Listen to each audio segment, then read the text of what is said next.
याच्यामध्ये वरच्या बाजूला जे काही दिले ते मेजर आहे लक्षात घ्या, आणि खालच्या बाजूला जे काही दिले ते मायनर्स आहेत लक्षात घ्या. हा लास्ट वाला सिम्बॉल कोणता आहे सांगा मला. रुपीज. रुपीज, बरोबर ना. रुपीज कोणत्या देशाची करन्सी आहे सांगा मला. इंडिया. रुपीज ही करन्सी अदर कोणत्या देशामध्ये चालते का सांगा मला. नेपाळ, भूतान. ते छोटे देश आहेत, पण मोठमोठ्या कोणत्या देशात चालते का सांगा मला. नाही चालत. बाकीच्या ज्या करन्सी आहेत हे तुमच्या बघितले, हे तुम्ही पहिल्यांदा नाही बघितलेलं, बरोबर ना. नाही. ही करन्सी दिसते तुम्हाला, ही बघितली तुम्ही. डॉलर, युरो, एन, पाऊंड हे सगळं तुम्ही ऐकलेलं आहे लक्षात घ्या, बरोबर ना. आता इथं मेजर आणि मायनर डिफरन्स का पडला तुम्हाला मी सांगतो. ही रुपीज जर करन्सी बघितली तर कोणत्या बाकीच्या देशामध्ये रुपीजला व्हॅल्यू नाही लक्षात घ्या. बाकीच्या कोणत्या देशात रुपीजला व्हॅल्यू नाही किंवा ह्या बाकीच्या करन्सीना व्हॅल्यू नाही आहे. यांचा मायनर आहेत लक्षात घ्या. यांचा जास्त प्रमाणात वापर होत नाही ग्लोबली. वरच्या बाजूला जे काय आहे याचा आपला जास्त वापर होतो ग्लोबली, याचा जास्त वापर होतो म्हणून ते मायनर हे मेजर मध्ये गेले लक्षात घ्या. त्याच्यानंतर नवीन टायटल टाका, टाइप्स ऑफ इन्व्हेस्टमेंट. मला सांगा एफडी म्हणजे काय सांगा. Fix deposit. फिक्स डिपॉझिट आपण बँक मध्ये ठेवतो, बरोबर ना. हो. मला सांगा किती टक्के रिटर्न बँक देते तुम्हाला. 7.7. 7.7 देते, बरोबर आहे. किती दिवस झाल्यानंतर देते सांगा मला.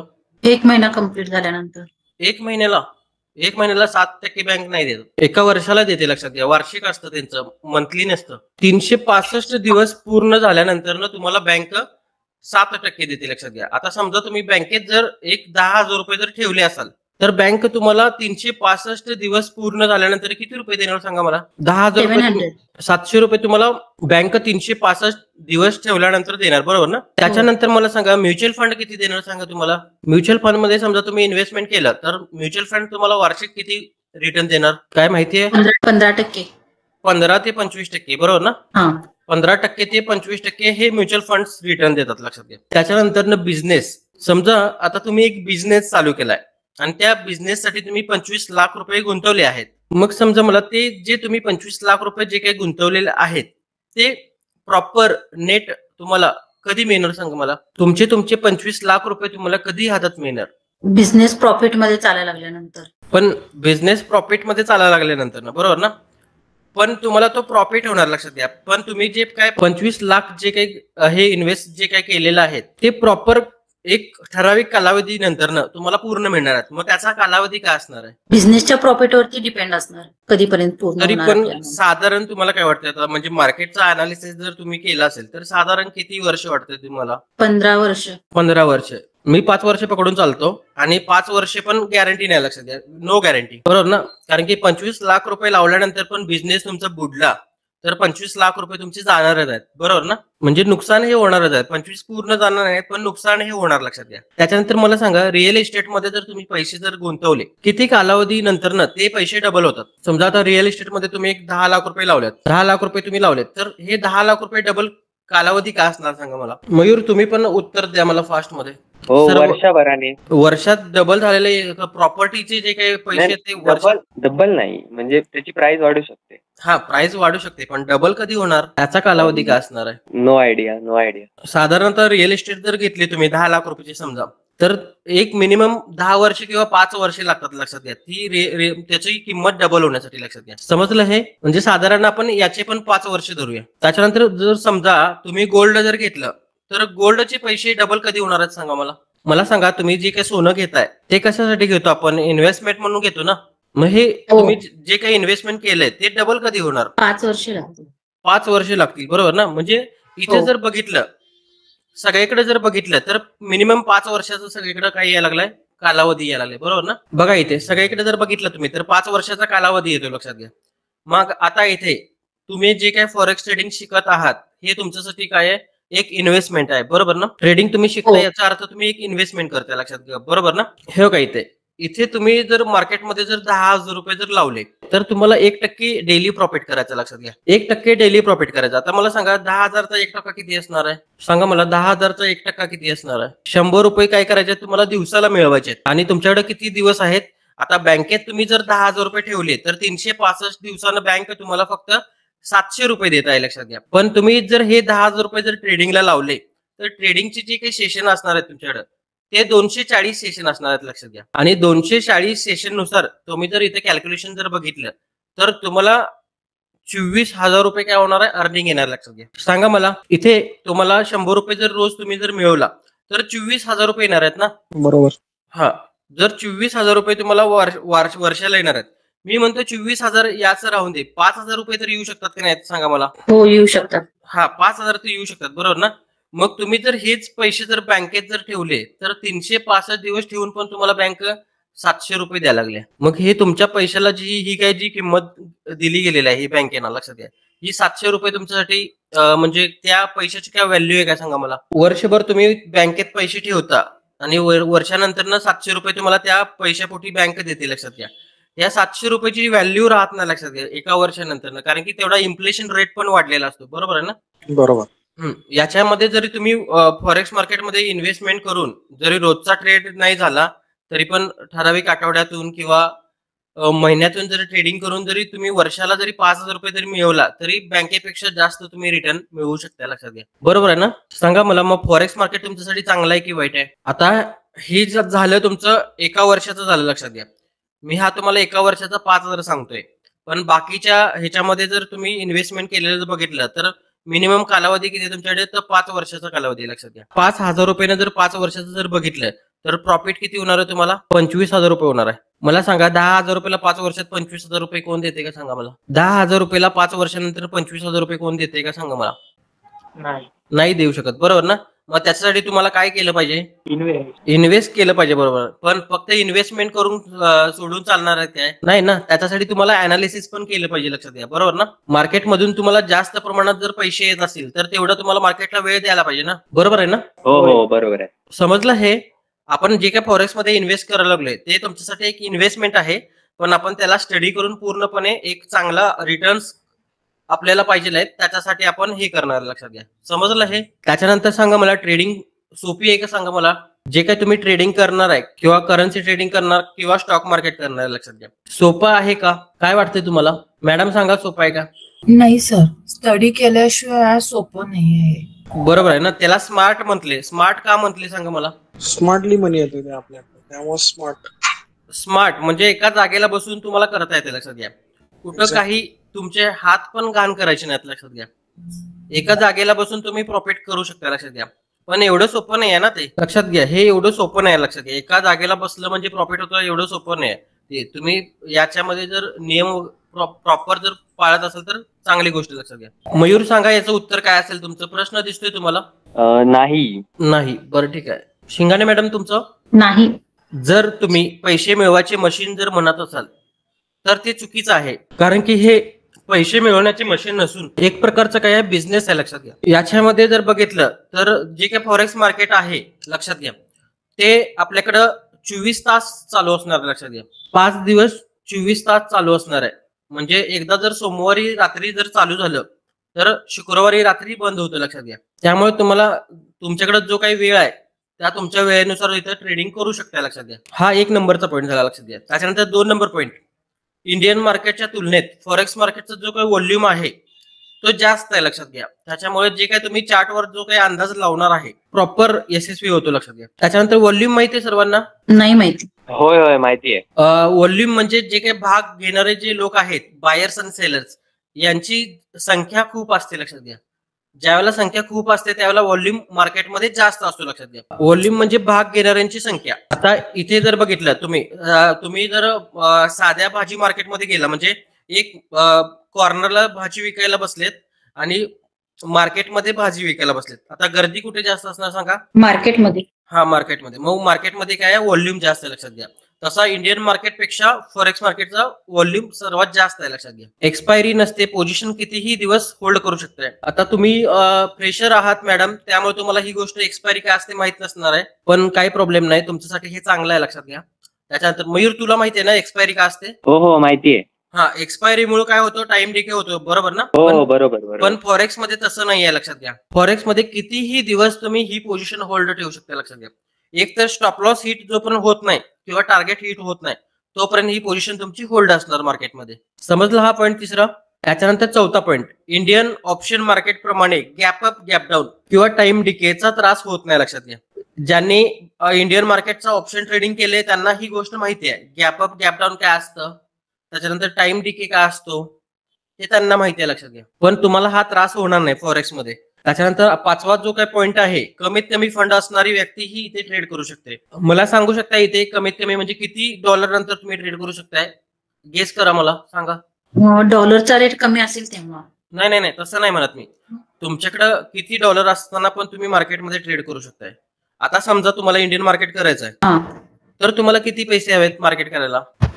साधारण किती पैसे हवेत? 10,000. 10,000. मयूर सांग, फॉरेक्स मध्ये किती पैसे लागतील असे मिनिमम? 50 ते 100 डॉलर. 50 ते 100 डॉलर, बरोबर ना? पण इथे फॉरेक्स मध्ये लक्षात घ्या, फॉरेक्स मध्ये तुम्ही $12 पासून ट्रेडिंग करू शकता. लक्षात घ्या, $12 पासून. मला सांगा, $12 किंमत माहिती तुम्हाला? हे का, 12 USD ची आता लाईव्ह मार्केटला प्राइस किती आहे बघा?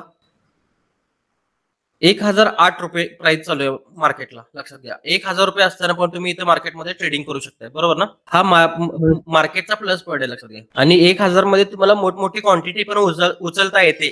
तुमच्याकडे जर स्किल जर प्रॉपर असेल तर मोठमोठ्या क्वांटिटी पण तुम्ही उचलू शकता 1,000 मध्ये, कारण की इकडे लिव्हरेज चांगल्या प्रमाणात मिळतं. लक्षात घ्या, समजलं हे? Advantage of currency trading. Currency ट्रेडिंगचे फायदे काय आहेत यामध्ये बघा. एक नंबरला जे काय आहे, फायनान्शियल मार्केट आहे. लक्षात घ्या, हे फॉरेक्स मार्केट आहे, हे सगळ्यात मोठं मार्केट आहे.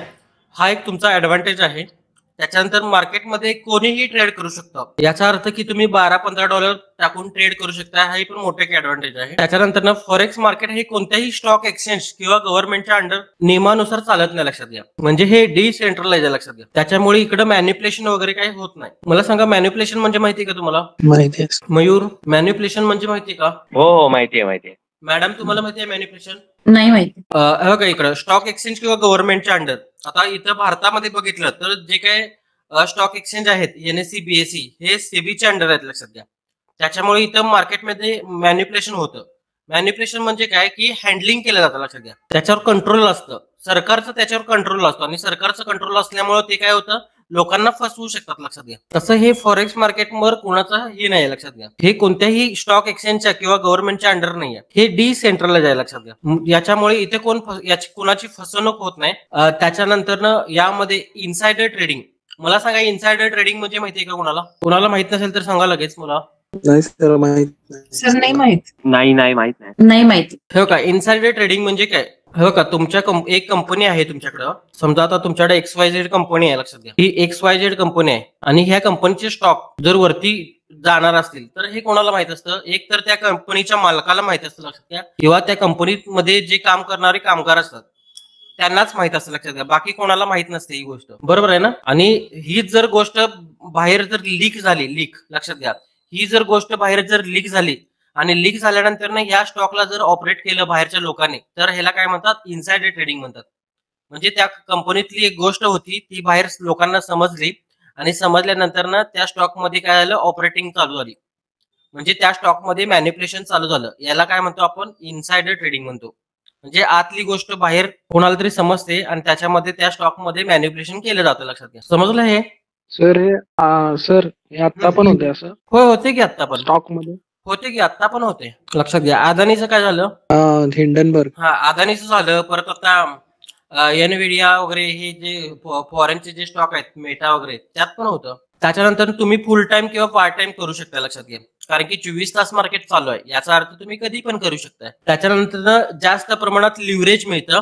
लिव्हरेज म्हणजे थोडक्यात क्रेडिट तुम्हाला जास्त प्रमाणात मिळते. जसं आपण क्रेडिट कार्ड वापरतो तशा पद्धतीनं. आणि मार्जिन कमी लागते. लक्षात घ्या, मार्जिन कमी म्हणजे तुम्ही मोठमोठ्या लॉट साईज कमी पैशात उचलू शकता इकडे फॉरेक्स मार्केटमध्ये. त्याच्यानंतर ब्रोकरचं जे काही हे आहे तो वेगवेगळे लिव्हरेज देतो. लक्षात घ्या, ते तुम्हाला मी नंतर सांगणार आहे. त्याच्यानंतर तुम्ही बाय किंवा सेल पण करू शकता. इथे इंडियन मार्केटमध्ये बाय आणि सेल तुम्हाला एका टायमिंगला करता येत नाही. लक्षात घ्या, पण फॉरेक्स मध्ये करता येतं. त्याच्यानंतर कमिशन आणि स्प्रेड हा ब्रोकर वरती अवलंबून असतो. याचा काही प्रॉब्लेम नाही, हे तुम्हाला नंतर समजत जाईल. जसं पुढे जाईल तसं सगळ्या गोष्टी समजत जाणार. त्याच्यानंतर हे चित्र दिसतं सर्वांना. हे जे चित्रात जे दिसतंय ते न्यूयॉर्कचं जगातलं सगळ्यात मोठं स्टॉक एक्सचेंज आहे. लक्षात घ्या, हा जो स्टॉक एक्सचेंज आहे हा जगातला सगळ्यात मोठा स्टॉक एक्सचेंज आहे. आणि त्याचा दिवसाचा जो ट्रेडिंग म्हणजे लोक जे ट्रेडिंग करतात त्याचा जो व्हॉल्यूम आहे तो जर बघायला गेला तर $22.4 बिलियन इतका आहे. लक्षात घ्या, आणि तो जो व्हॉल्यूम आहे तो इंडियन स्टॉक मार्केटपेक्षा 22 पटीने जास्त आहे. लक्षात घ्या, म्हणजे इंडियन स्टॉक मार्केटपेक्षा 22 पटीने जास्त न्यूयॉर्क स्टॉक एक्सचेंजचा व्हॉल्यूम आहे. आणि त्याच्यानंतर न्यूयॉर्क स्टॉक एक्सचेंज पेक्षा 53 पटीने फॉरेक्स मार्केटचा व्हॉल्यूम आहे. म्हणजे हे जगातलं सगळ्यात मोठं स्टॉक एक्सचेंज आहे, पण या स्टॉक एक्सचेंज पेक्षा पण सगळ्यात जास्त व्हॉल्यूम कोणाचं आहे? फॉरेक्स मार्केटचं आहे, लक्षात घ्या. इथे जर बघितलं तर हे एक नंबरला जो आपण ब्लॉक केलाय त्याच्यामध्ये जर बघितलं तर हा लंडनचं स्टॉक एक्सचेंज आहे आणि त्याचा जो व्हॉल्यूम आहे तो $7.2 बिलियन इतका आहे. त्याच्यानंतर ना हे 2 नंबरला जे काय बघतोय ते आपण, हा टोकियोचा स्टॉक एक्सचेंज आहे आणि त्याचा जो व्हॉल्यूम आहे तो $18.9 बिलियन इतका आहे. त्याच्यानंतर ना हा न्यूयॉर्क स्टॉक एक्सचेंज, मी आता तुम्हाला जो काही दाखवला तो, त्याचा $22.4 बिलियन इतका, लक्षात घ्या. हे सगळे स्टॉक एक्सचेंज आहेत आणि या स्टॉक एक्सचेंज पेक्षा फॉरेक्स मार्केटचा जर व्हॉल्यूम बघितला तर हा व्हॉल्यूम 9 ट्रिलियन जो काही व्हॉल्यूम आहे हा फॉरेक्स मार्केटचा आहे, लक्षात घ्या. त्याच्यानंतर ट्रेडिंगची टायमिंग, जे काही आपण फॉरेक्स ट्रेडिंग करणार आहे त्याची टायमिंग पण तुम्हाला माहिती पाहिजे, लक्षात घ्या. भारतीय स्टॉक मार्केट आहे हे 9:30 ते 3:30 या दरम्यान तुम्हाला ट्रेडिंगसाठी वेळ देतो, लक्षात घ्या. पण हे जे फॉरेक्स जे मार्केट आहे हे 9:30 ते 3:30 आहे बघा. आणि फॉरेक्स मार्केट जे काय आहे तुमच्याकडं 5 दिवस 24 तास चालू आहे, लक्षात घ्या. आणि हे जे मार्केट आहे हे शनिवार रविवार बंद असणार, लक्षात घ्या. 5 दिवस तुम्ही कधी पण तुमच्या मनानुसार कधी पण केव्हाही ट्रेड टाकू शकता, लक्षात घ्या. त्याच्यानंतर ही वेबसाईट लिहून घ्या. इथे आपण मार्केटचा जसा टाइम म्हणजे जी लिक्विडिटी आहे ती इथं आपण चेक करतो आणि मार्केटमध्ये सर्वात जास्त व्हॉल्यूम कधी येणार आहे म्हणजे मार्केटमध्ये सर्वात जास्त गर्दी कधी तयार होते हे आपण ह्या वेबसाईटवर चेक करू शकतो, लक्षात घ्या. हा वेबसाईट लिहून घ्या सर्वांनी.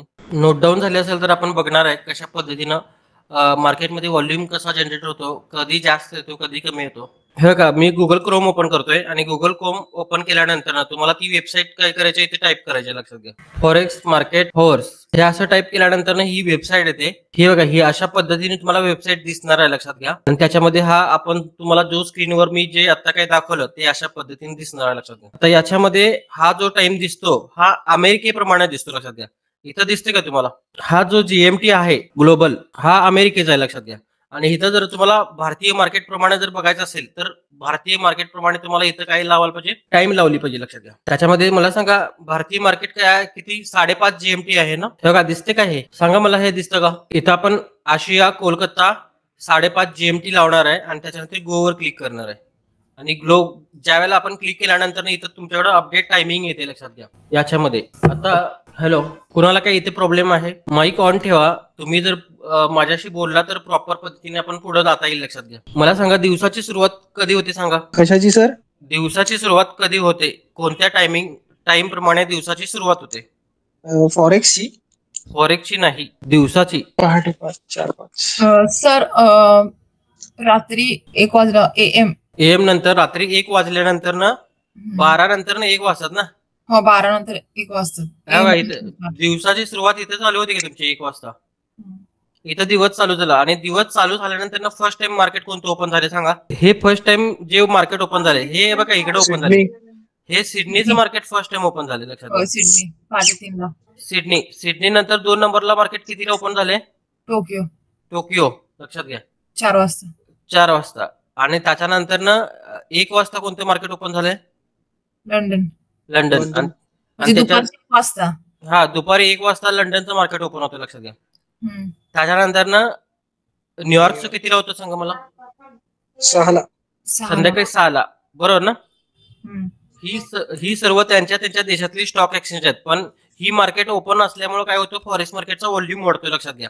कारण की ही मेन देश आहेत, लक्षात घ्या. आणि याच्यामध्ये जर बघितलं तर इथे 2 मार्केट वन टाइम चालू आहेत बघा, दिसते का इकडे? इथे पण वन टाइम आहे आणि इथे पण वन टाइम आहेत बघा, दिसतं? शिंगाणे मॅडम सांगा मला, कोणते इथं सर्वात जास्त व्हॉल्यूम कुठं असणार आहे? इथं 1 नंबरला असणार आहे की 2 नंबरला असणार आहे? 2 नंबरला. का सांगा, रिझन काय असणार आहे स्पेसिफिक त्याचं? कारण ते दुपारी चालू होते ना. नाही, तुमच्याप्रमाणे दुपारी चालू होते, पण बाकी जर ग्लोबली विचार केला तर तुम्ही तसं म्हणू शकत नाही ना. प्रत्येक देशात वेगवेगळी टाइम असणार ना. हे का लंडन मध्ये डॉलर वापरला जातो म्हणून असेल. हा, हे का इकडे बघितलं तर 5 वाजल्यापासून 10 वाजेपर्यंत म्हणजे इथे 5 तास आहे तुमच्याकडे मार्केट. 6 तास ओव्हरलॅपिंग मध्ये, लक्षात घ्या. म्हणजे 2 मार्केट वन टाइम ओपन झालेले आहेत. आणि इथे जर बघितलं तर इथे 4 तासच आहेत, लक्षात घ्या. इथे 6 तास आणि इथे 4 तास. मग कुठं व्हॉल्यूम जास्त असणार आहे? 1 नंबरला असणार आहे की 2 नंबरला? 2 नंबरला सर. 2 नंबरला का असणार सांगा, रिझन सांगा त्याच्या मागचं. का तर लंडन आणि न्यूयॉर्क सर मोठं हे आहे त्यांचं. इथे जर बघितलं 2 नंबरला, इथे जर 2 नंबरला जर बघितलं तर सगळ्यात जगामध्ये सर्वात जास्त वापरली जाणारी करन्सी कोणती आहे सांगा मला? डॉलर. डॉलर. डॉलर. त्याच्यामुळे हा जो ओव्हरलॅपिंग सेशन आहे इथे इथे सगळ्यात जास्त व्हॉल्यूम येतो. बघा संध्याकाळी 6 वाजल्यानंतर ना मार्केट केवढा फास्ट हालतं बघा. तुम्ही ऑब्झर्व करू शकताय. त्याच्यानंतर आता इथून पुढे जसं तुम्हाला पुढे जसं जाणार आहे आपण, तुम्हाला ह्या गोष्टी समजायला चालू होतील. लक्षात घ्या. सर मला एक विचारायचं होतं. हा आता पहाटे 3ला जर सिडनीचं मार्केट ओपन होते, ठीक आहे, आणि पहाटे 4 वाजता टोकियोचं मार्केट ओपन होते. हा 5ला मे बी. हा मग हे जेव्हा दोन्ही मार्केट ओपन होतात तेव्हा या दोन्हीचं व्हॉल्यूम आता फॉरेक्स करन्सी जे आहेत ते त्याच्यावरती दिसतं का ह्यांची वेगळंच आहे? म्हणजे हे ऍक्च्युली स्टॉक एक्सचेंज आहेत. सिडनीचं स्टॉक एक्सचेंज या टायमिंग मध्ये ओपन होतं, पण ह्या टायमिंग मध्ये तुम्हाला फॉरेक्स पण अलाउड असतं. लक्षात घ्या. फॉरेक्सचे पण प्लॅटफॉर्म तुम्हाला अलाउड असतात. सकाळी 3ला जर ट्रेड टाकला तरी फॉरेक्स तुम्हाला अलाउड असतं. लक्षात घ्या. ओके. हा मग इथं कसं असतं, मार्केटला व्हॉल्यूम नसतो त्यावेळेला कॅन्डल फास्ट येत नाहीत. लक्षात घ्या. ओके. व्हॉल्यूम इथं कमी असते त्यामुळे मार्केटची मुवमेंट पण कमी असते. हा कमी असते, पण ज्या वेळेला 2 मार्केट वन टाइम ओपन असतात त्यावेळेला व्हॉल्यूम काय होतं, थोडाफार वाढतो. लक्षात घ्या. वाढतो. ओके. म्हणजे पहाटे 3 आणि 4ला जर हे जर आम्ही ट्रेडिंग करायचं म्हटलं तर तो व्हॉल्यूम कमी असणार आहे. हा व्हॉल्यूम कमी असणार आहे, पण 7 ते 9 मध्ये जर ट्रेडिंग केला, 7 ते 10 मध्ये केला तर इथे एक चांगला ट्रेड तुम्हाला मिळू शकतो. लक्षात घ्या. 7 ते कारण की 10. हा व्हॉल्यूम कमी आहे, म्हणजे न्यूयॉर्क आणि लंडन पेक्षा हा व्हॉल्यूम कमी आहे. लक्षात घ्या. इथं जर बघायला गेले तर हे न्यूयॉर्क आणि लंडन जे काय आहे हे समुद्र आहे. लक्षात घ्या. हे खवळलेलं समुद्र आहे आणि इथं बघितलं तर हे नॉर्मल समुद्र आहे. लक्षात घ्या. ओके. म्हणजे इथं न्यूयॉर्कला आणि ह्याला जर टिकायचं असेल तर तुमच्याकडे स्ट्रॅटेजी इथं प्रॉपर लागते. लक्षात घ्या. नाहीतर मग सकाळी तुम्ही 1% 2% सकाळी मार्केट इथं हे करायचं, प्रॉफिट करायचं आणि शांत बसायचं. बाकी काय पाहिजे तुम्हाला? मला सांगा, दिवसाला तुम्हाला तुमचं टार्गेट डन झालं तर तुम्ही ट्रेडिंग करणार आहे का? नाही करणार. नाही करणार ना. मग तुम्हाला महत्वाचं नाही कोणत्या ट्रेडिंगला तुम्हाला कोणत्या, म्हणजे हे जे सेशन्स आहेत याच्यामध्ये कुठं तुम्ही प्रॉफिट करणार आहे. इथे पण तुम्ही प्रॉफिट करू शकता. लक्षात घ्या. आणि इथे पण करू शकताय. पण ह्या सकाळी सकाळी जर तुमचं प्रॉफिट जर डन झाला असेल तर तुम्ही नंतर ट्रेड करणार नाही ना. नाही करणार. बरोबर ना. काहीतरी तुमची गोल किंवा कन्सिस्टन्सी काहीतरी सेट असली पाहिजे ना. का मार्केट देते म्हणून सगळं मार्केट मधले पैसे घ्यायला जाणार आहे? नाही ना. आलेले पण जाते, फंड पण जाते. आलेले पण जातात. मग बरोबर ना. हे समजलं. हे कुठं बघायचं, कसं बघायचं, काय त्या वेबसाईट मध्ये गेल्यानंतर ना फक्त इथे 5:30 GMT लावायचं तुम्हाला, आणि GMT लावल्यानंतर आशिया कोलकाता दिसेल आणि आपल्या देशाप्रमाणे हे टायमिंग दिसतात. लक्षात घ्या. सर मला एक विचारायचं होतं की आता हे मी तुम्हाला सकाळी तुम्ही 7 ते 10 पर्यंत हे जे मार्केट सांगितलं आम्हाला चेक करा म्हणून, त्यावेळेस जर आम्हाला ट्रेड जर मिळालं स्टडी प्रमाणे तर आम्ही तिथं दररोजचे आम्ही $3 घेऊ शकतो. ठीक आहे. 3% प्रमाणे. देन 11 आणि 12 o'clockला मॉर्निंगला इथं मुवमेंट कमी आहे. मग तिथंच म्हणजे मार्केटला सुद्धा मुवमेंट कमी असते. म्हणजे इथं कलर शेड जो दिसतोय 11 आणि 12ला, म्हणजे मार्केट 10 आणि 11 पर्यंत असणार. चांगलं लक्षात घ्या. 10 आणि 11 पर्यंत. तिथनं पुढे जरा मुवमेंट इथं 12 वाजता आणि 1 वाजता जरा थोडी कमी आहे आणि मार्केट जरासं शांत होते. लक्षात घ्या. आणि शांत झाल्यानंतर परत संध्याकाळी ज्यावेळेला न्यूयॉर्क ओपन होणार त्यावेळेला लंडन आणि न्यूयॉर्कचा व्हॉल्यूम हा येतो. लक्षात घ्या. म्हणजे 6, 7, 8, 9 हा संध्याकाळी 6 नंतर. आणि सगळ्यात जास्त मार्केट मेकर इथे येतात. लक्षात घ्या. मार्केट मेकर इथे येतात. 6, 7. आपण सर हे 4 मेजर पेअर्स 7 असतात, पण हे जर 4 मेजर पेअर जर आपण कन्सिस्टंटली ह्यामध्ये केलं तर आपला प्रॉफिट बऱ्यापैकी होऊ शकतो. हो, होऊ शकतो ना प्रॉफिट. तुम्हाला कारण 7 पेअर असे म्हणतात. म्हणजे 7 पेअर मध्ये कसे असतात, 7 पेअर मध्ये एक आपल्या पेअर JPYचे आहेत. लक्षात घ्या. JPY हा कोणता आहे? आता टोकियो कुठली सिटी आहे सांगा मला? जपानची आहे ना. मग JPY तुमचा इकडे चांगला चालणार ना. इथं सिडनी मध्ये AUD कोणता आहे सांगा मला? ऑस्ट्रेलिया. सिडनी काय आहे? राजधानी आहे. मग ऑस्ट्रेलियाचा डॉलर इथे चांगला चालणार ना तुमचा. चालणार की. बरोबर ना. मग त्यावेळेला त्या ह्याच्यामध्ये ट्रेडिंग करायचं. लक्षात घ्या. आणि इकडे न्यूयॉर्कला तुमच्याकडे गोल्ड चांगलं चालतं, पण सकाळी तुम्ही गोल्ड पण ट्रेडिंग करू शकताय, संध्याकाळी पण करू शकताय. चांगली मुवमेंट पाहिजे असेल तर संध्याकाळी करू शकताय. ओके. शिंगाणे मॅडम, हे समजलं तुम्हाला? हो, समजलं. बाकी मयूर तुला समजलं हे?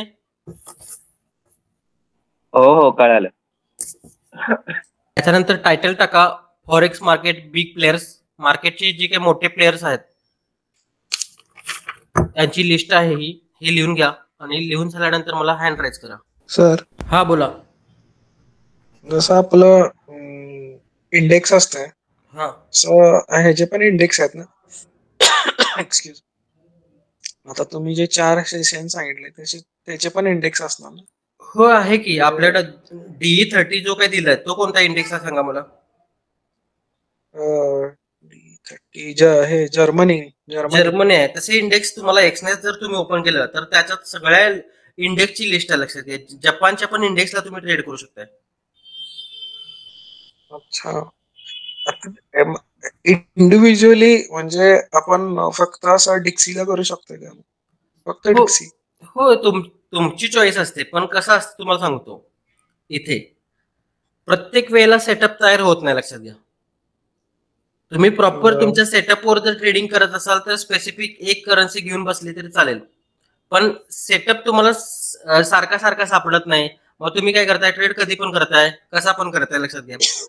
स्ट्रॅटेजी झाल्या नसल्यामुळे लक्षात घ्या. मग त्यावेळेला काय होतं, तुमची सायकोलॉजी खराब होते ना. हा मग ट्रेड जर सापडत नसतील तर मग असं होते लक्षात घ्या. मग ट्रेड मारायला आपल्याला वाटतं की आपण एक ट्रेड मारू, प्रॉफिट येते का बघू, जरा रिस्क घेऊ, असं करत मग तुम्ही काय करताय, पहिलाच दिवसाचा पहिला ट्रेड तुम्ही लुझिंग मध्ये घालवताय. आणि असं झाल्यानंतर मग सायकोलॉजी खराब होते. आणि सायकोलॉजी खराब एकदा झाली की अकाउंटचं जोपर्यंत पैसे संपूर्ण जात नाहीत तोपर्यंत तुम्ही ट्रेडिंग करतायच लक्षात घ्या. मग अशी एकेकांची सायकोलॉजी असते तशी. त्याच्यापेक्षा स्क्रिप्ट चांगले आहेत. कोणत्या स्क्रिप्ट मध्ये चांगली तुम्हाला हे दिसेल, संधी दिसेल, तिथं तुम्ही हे करा ना ट्रेड. बरोबर ना? बरोबर. ऑप्शन जर जास्त असतील तर चांगली गोष्ट आहे ना. ऑप्शन एकच असेल तर काय करणार आहे तुम्ही? काय करू शकत नाही. काय करू शकत नाही. बरोबर ना? हे नोट डाऊन करून घ्या आणि हँड राईज करा ज्यांचं झालंय त्यांनी. सर सकाळचं मार्केट एकदम म्हणजे 7ला चालू होतंय. 7ला नाही, ते लवकरच चालू झालं असते, पण सकाळचं स्मूथ असते. स्मूथ मार्केट तुम्हाला तुमच्या जे स्ट्रॅटेजी आहेत ते प्रॉपर डन होतात लक्षात घ्या. हा तेच, कारण संध्याकाळी एकदम व्होलेटाईल मार्केट असतं. संध्याकाळी मॅनिप्युलेशन जास्त असतं. मग कसं असतं, जोपर्यंत तुम्हाला लो व्हॉल्यूमला ट्रेड करता येत नाही तोपर्यंत हाय व्हॉल्यूमला तुम्हाला येत नाही लक्षात घ्या. जसं आपण म्हणतो मोठ्या टाइम फ्रेमला पहिला मास्टर करा आणि मोठ्या टाइम फ्रेमला मास्टर झाल्यानंतर छोट्या टाइम फ्रेमवर जावा. सर हे सांगू शकता जरा मॉर्निंगचं टायमिंग जर लिहून घेतो की मॉर्निंगचं टायमिंग काय किती ते किती पर्यंत आम्ही चेक करू? सांगितले की तुम्हाला मी त्या वेबसाईटवर ज्या वेळेला ती आता वेबसाईट दिली तुम्हाला मी, बरोबर आहे? ती वेबसाईट ओपन केल्यानंतर ना 2 मार्केट ज्या वेळेला वन टाइम ओपन होतात लक्षात घ्या, त्यावेळेला तुम्ही तिथनं ट्रेडिंग करू शकता. साधारण मला वाटते 4च्या पुढची टायमिंग आहे, 4 ते 10. मग सर त्यांचा म्हणण्याचं हे काय की अशी एक स्पेसिफिक टायमिंग 4 ते 10 ही स्पेसिफिक टायमिंग आहे लक्षात घ्या. पहाटे 4 वाजल्यापासून बसायचं नाही. अहो 4 ते 10, 4 वाजल्यापासून बसा असं कोण म्हणते तुम्हाला? 7-8 वाजता उठताय की नाही तुम्ही? 8 नंतर ट्रेडिंग करू शकता तुम्ही. मी 4 ते 10 सांगितले लक्षात घ्या. तुम्हाला जो सुटेबल टाइम आहे त्यानुसार तुम्ही जे तुम्ही बोला ना सर 4 ते 10 ठीक आहे, तो टायमिंगचा पिरियड आहे, तो टाइम पिरियड आहे, पण बेस्ट टायमिंग जे तुम्ही म्हणलं ना की स्टडी अकॉर्डिंग आपल्याला डेलीचे $3 मिळू शकतात, ते तुम्ही 8 ते किती म्हणलं, 10 म्हणलं का 11 म्हणलं? ते तुमचं 7:30 ते 10 पर्यंत असणार लक्षात घ्या. 7:30 ते 10. ओके. या टायमिंग मध्ये मिळू शकतात. दुपारी पण मिळतात लक्षात घ्या. असं नाही की रोज उठून तुम्ही सकाळी ट्रेड मारला पाहिजे असं नाही. दुपारी पण मिळतात. तुम्ही जर लवकर उठत असाल तर तुमच्यासाठी चांगली गोष्ट आहे लक्षात घ्या. दुपारी पण तुम्हाला मिळू शकते लक्षात घ्या. व्हॉल्यूम कमी असताना मार्केटला पैसे मिळतात चांगले लक्षात घ्या.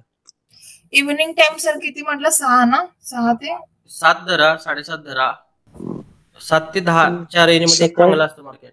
सकाळची टायमिंग ही खूप हे आहे म्हणजे प्राईम आहे असं मला वाटतंय, कारण स्मूथ चालतं मार्केट तिथं, स्मूथ आहे ना जास्त मार्केट. मॅन्युप्युलेशन नसतं तिकडे, लक्षात घ्या. नसतं कारण सर, मी पण बघितलं, म्हणजे तिथं असं हे होत नाही जास्त. हा, Sure, मार्केट मेकर नसतात लक्षात घ्या तिकडे. मार्केट सॉफ्ट असते. हा, सॉफ्ट असतं. मग त्या सॉफ्ट मार्केटचा तुम्हाला फायदा उठवतोय ते, लक्षात घ्या. Yes sir, yes. हे कधी ज्या वेळेला तुम्ही नवीन असाल त्यावेळेला, पण ज्या वेळेला तुम्हाला ह्याची सवय होणार पूर्ण, कॅन्डल तुमच्या डोळ्यामध्ये ज्या वेळेला प्रॉपर सगळ्या बसायला चालू होणार, त्यावेळेला तुम्ही न्यूयॉर्कच्या ह्याला पण तुम्ही ट्रेडिंग करू शकता, लक्षात घ्या. पहिला तुम्हाला सर्व्हाइव्ह करताना छोट्या लाटांवरच करायला पाहिजे ना, का हेवी लाट आल्यावर नंतर जाणार आहे तुम्ही. पण इथे जर सर चांगलं ट्रेड मिळत असेल तर मग संध्याकाळी म्हणजे संध्याकाळी कशाला बसायचं असं. नाही, बरोबर आहे की, चांगलीच गोष्ट आहे ना. तुमची कन्सिस्टन्सी काय आहे, तुम्हाला दिवसाला किती टक्के पाहिजे आहे, हे जर तुम्हाला समजत असेल तर तुम्ही नंतर बसणारच नाही ना.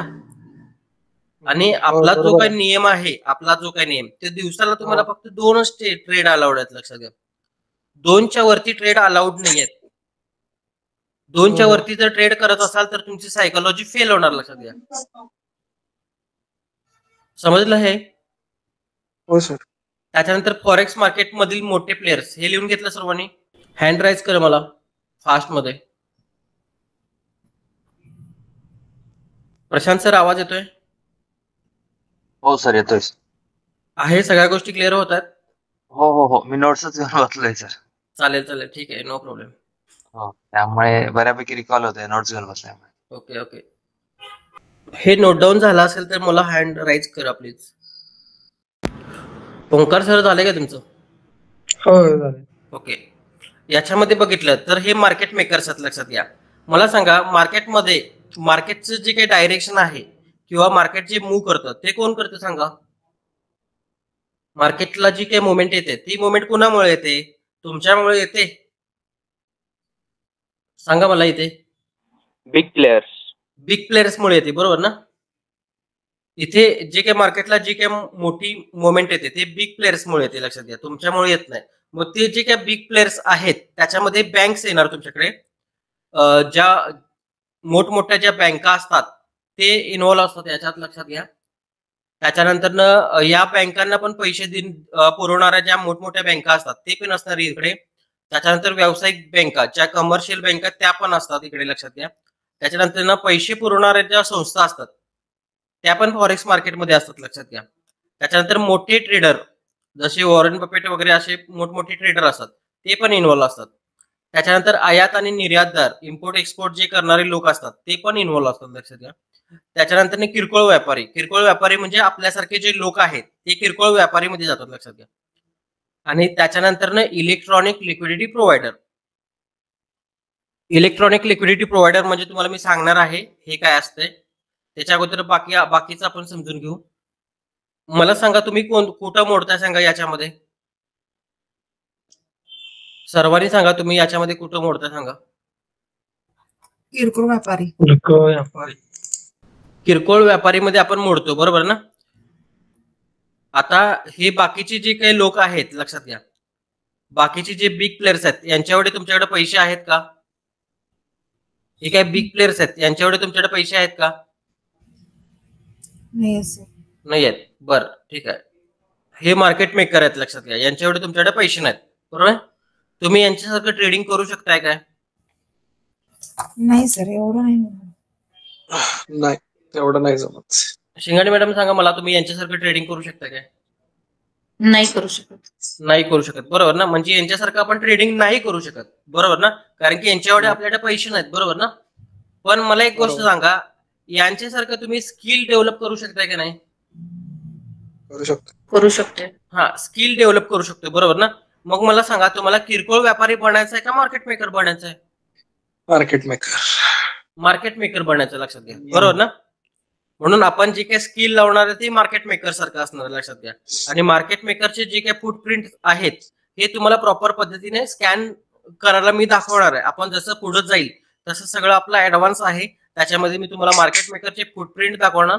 तिथे आपण ट्रेड घेणार आहे. ट्रेड घेतल्यानंतर आपल्याला प्रॉफिट होईल, लॉस होईल, तो नंतरचा भाग.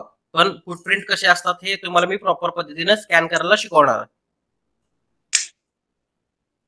त्याच्यानंतर इलेक्ट्रॉनिक लिक्विडिटी प्रोव्हायडर. मला सांगा, इलेक्ट्रॉनिक लिक्विडिटी प्रोव्हायडर कोणाकोणाला माहिती आहे?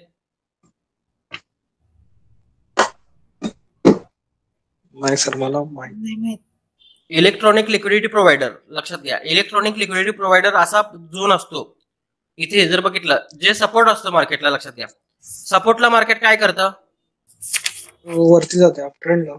सपोर्टला वरती जातं ना. मग हे इंडियन मार्केटचे जे लोक आहेत, लक्षात घ्या, ज्यांना सपोर्ट आणि रेजिस्टन्स वर फक्त ट्रेड टाकता येतो, दुसरं काहीच नॉलेज नाही, लक्षात घ्या, ते लोक काय करतात? सपोर्ट आणि रेजिस्टन्सला काय करतात? बाय करतात, लक्षात घ्या.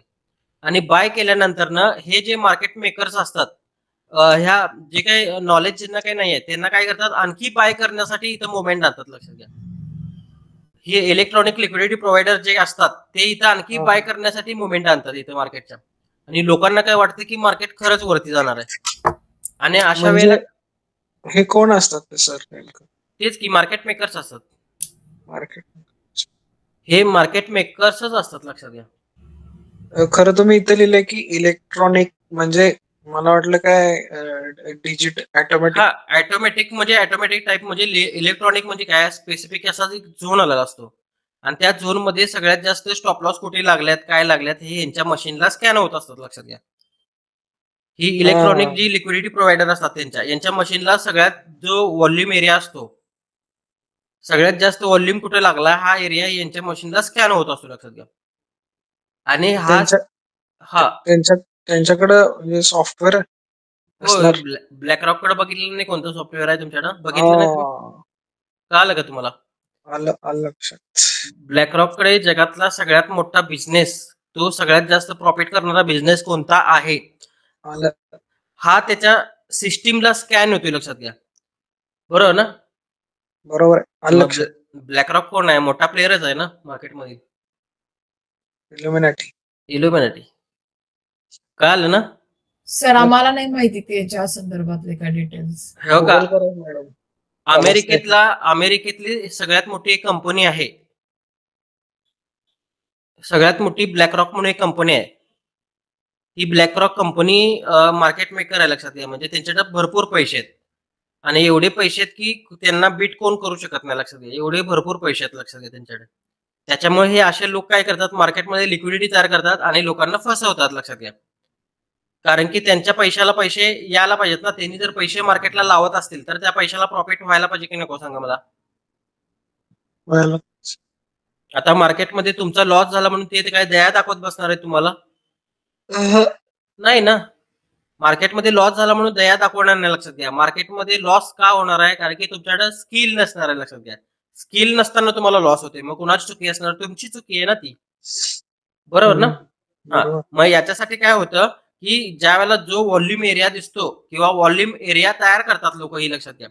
इलेक्ट्रॉनिक लिक्विडिटी जी प्रोव्हायडर असतात हे व्हॉल्यूम एरिया तयार करतात आणि या व्हॉल्यूम एरियामध्ये सगळ्यात जास्त स्टॉप लॉस लावलेले यांना प्रॉपर समजतात, लक्षात घ्या. आणि त्यावेळेला मार्केटची मुवमेंट खालच्या बाजूला येते, यांचे सगळ्यांचे स्टॉप लॉस घेते आणि मग मार्केट वरती जाते, लक्षात घ्या. मयूर, तुला समजलं हे? हो समजलं.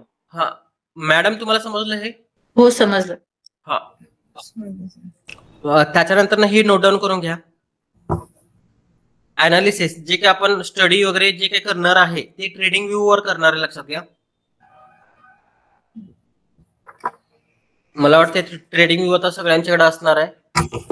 कोणाकडे नसेल तर त्यांनी गुगल पे वर प्ले स्टोर वरून घ्या. प्ले स्टोर वर ट्रेडिंग व्ह्यू टाकल्यानंतर हे मिळतं, लक्षात घ्या. आणि हे फ्री असतं. आणि ऑर्डर टाकण्यासाठी आपण जो काही प्लॅटफॉर्म वापरणार आहे तो मेटाट्रेडर 5 MT5 चा वापरणार, लक्षात घ्या. MT5 हा आपण ऑर्डर टाकण्यासाठी प्लॅटफॉर्म वापरणार आहे आणि ट्रेडिंग व्ह्यू हा आपल्यासाठी स्टडीचा प्लॅटफॉर्म आहे, लक्षात घ्या.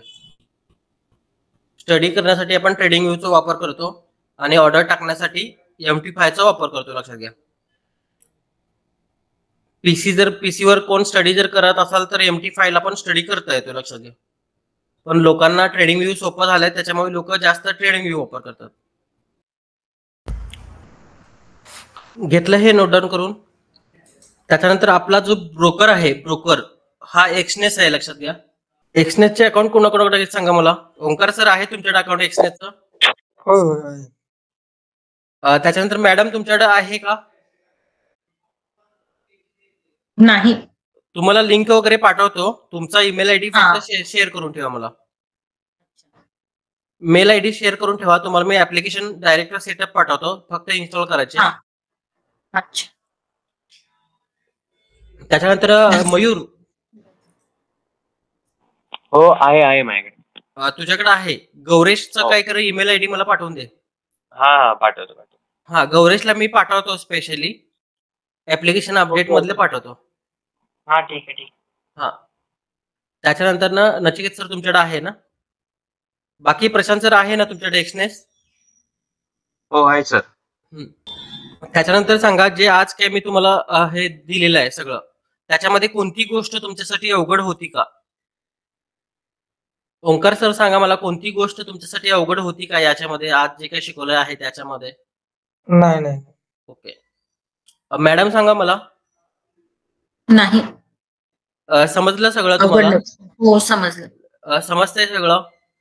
हो समजते. हा, बाकी ऍप्लिकेशन वगैरे आहे ते जसं वापरल तसं तर सगळ्या गोष्टी तुम्हाला समजून जातील, लक्षात घ्या. हा. त्याच्यानंतर ना मयूर, तुला समजलं हे सर्व? हो समजलं. गौरेशला विचार, समजलं काय? हो सर समजलं. समजलं ना? हा सर. हा, ओके. फक्त हे नोट डाऊन सगळे व्यवस्थित करून घ्या. प्रशांत सर, तुम्हाला समजलं, सगळं क्लिअर झालं? हो सर समजलं. नचिकेत सर तुम्हाला हा सर, कळालं की. कळलं ना?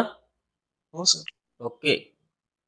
त्याच्यानंतर ना मला वाटतं आता सर्वांचं मला वाटतं एक्सनेस वगैरे आहे. फक्त मयूर, गौरेशला मेल आयडी मला पाठवायला लाव. हा सांगतो. हा, मी त्याला सेटअप वगैरे पाठवून देतो, तो इन्स्टॉल करेल, नंतर तुम्ही हे करा. ठीक आहे. हा चालेल. आणि मॅडम तुम्हाला पण मी पाठवतो, तुमचा मेल आयडी मला सेंड करून ठेवा फक्त. हा. बाकी आजच्या मध्ये काय अवघड नव्हतं ना असं? नाही. कोणती गोष्ट रिपीट करायची असेल तर सांगा मला, मी करतो रिपीट. नाही, समजलेलं आहे. आहे ना? हो समजलं. ओके, ठीक आहे. चालेल, ठीक आहे. ओके चालेल, मग आपण उद्या भेटू. मग उद्याच्या सेशनला भेटू आपण. आजचा तुमच्याकडे बेसिक पॉईंट एवढाच होता, आणि आता मला वाटते हे पहिले 5 दिवस आहेत हे तुमच्याकडे बेसिक असणार आहे, लक्षात घ्या.